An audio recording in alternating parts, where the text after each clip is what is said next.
Okay, so today we're going to do a raspberry braid. It's going to be a 4-layer loaf of bread, and we're going to twist it and make it look like a star. So it's going to be quite beautiful.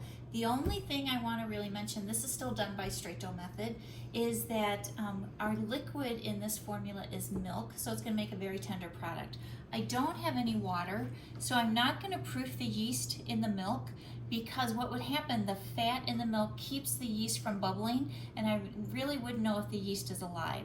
If you're unsure if your yeast is still good, just take an extra amount from the batch that you had, scale it, put it into the warm water, and then see if it goes alive.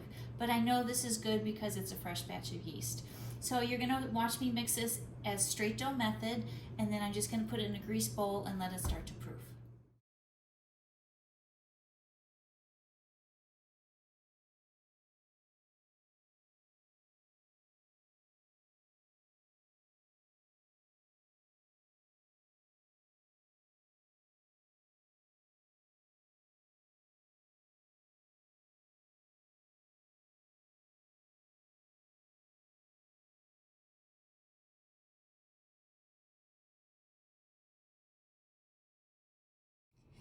So let's remember our technique. Remember, rolling pin in the center.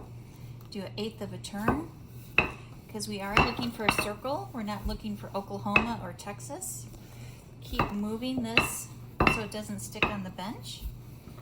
And again, a 10-inch circle is our goal. Does it have to be a perfect circle, or can it be? It does not, because we can always stretch it a little bit, but we want it as close as possible because I don't want to have to do any trimming of this coffee cake. So we're close.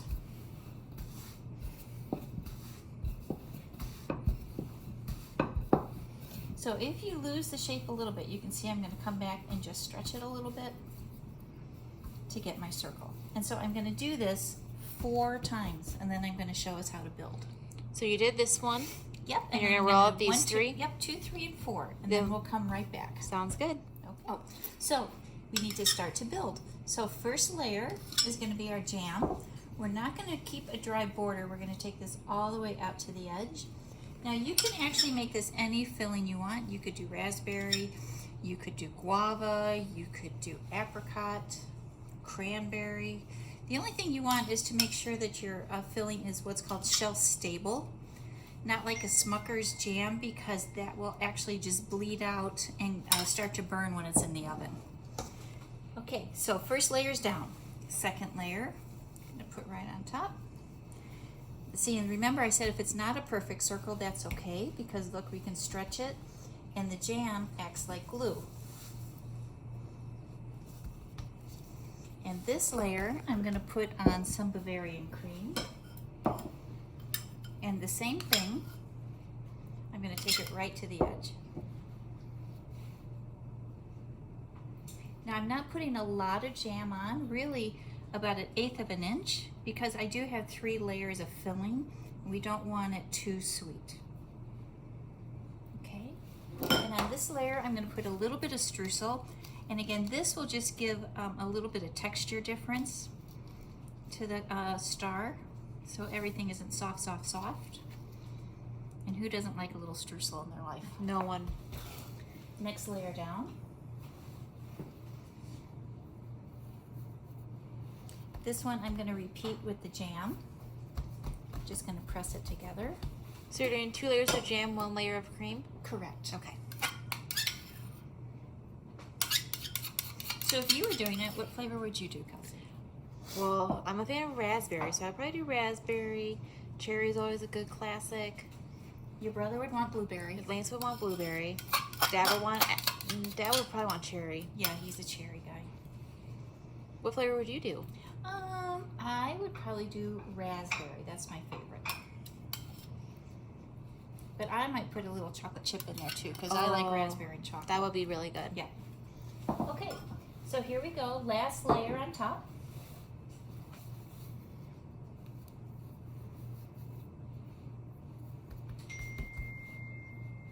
Perfect. Now we're ready to turn it into our star.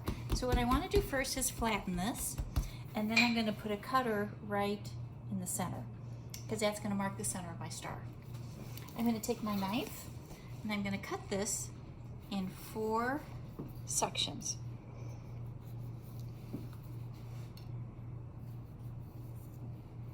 Okay, so far so good. I'm just going to turn this, make it easier on myself. And I'm going to leave this cutter in here until I'm ready to start to twist. Each quarter now goes in half. My goal is to have 16 of these pieces. So now I have 8.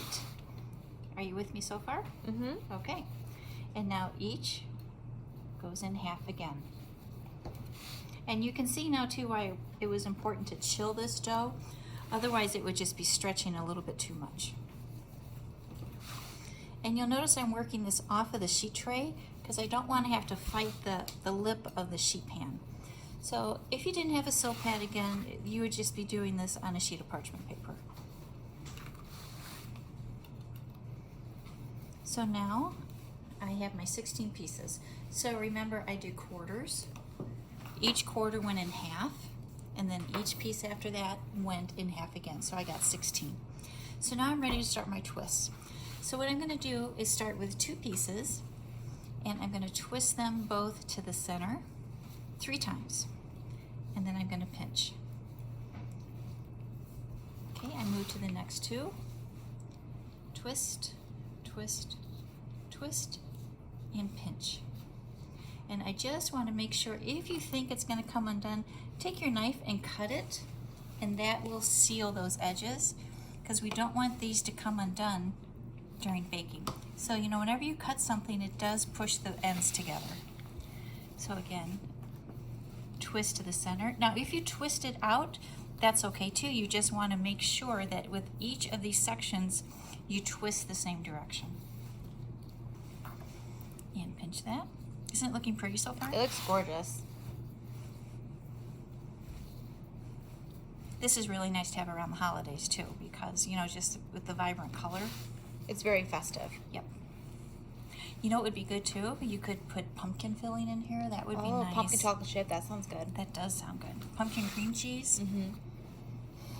Now you have me thinking about guava since you said guava. Well, you know, we are a guava family. Okay. Almost done. And then what I need to do is let this proof about 15 minutes. Remember, at school, we'll have the proofing box, so it's 15 minutes. At home, it could be about 30 to 45 minutes. So again, I just want to take a look at it, make sure I have my star. I don't want to see any gaps. You see this gap? So I'm just going to press that together so it looks pretty. And this is ready for proofing. And so in a couple minutes, you'll see me come back. We're going to put an egg wash on it, a little bit of coarse sugar, and then we'll get it baked.